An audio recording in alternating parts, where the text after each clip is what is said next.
Iran ने पहली बार यह माना कि सीज फायर के प्रस्ताव पर बातचीत हो रही है। कतर के न्यूज चैनल अल जजीरा ने रिपोर्ट दी कि ईरान के एक बड़े अधिकारी ने इसकी पुष्टि की। वहां के विदेश मंत्रालय के प्रवक्ता ने भी माना कि ईरान को युद्ध विराम के लिए जो प्रस्ताव मिला है उसकी समीक्षा की जा रही है।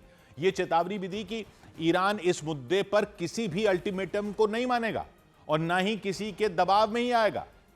यह प्रस्ताव पाकिस्तान समेत कुछ और देशों के जरिए ईरान तक पहुंचाया गया था। प्रस्ताव पर ईरान के बयान के बाद दुनिया भर के शेयर बाजार चढ़ गए। भारतीय शेयर बाजार में भी मजबूती देखी गई और यह तेजी ईरान के उस बयान के बाद दिखी जिसमें पहली बार ईरान ने माना कि युद्ध विराम को लेकर बातचीत जारी है।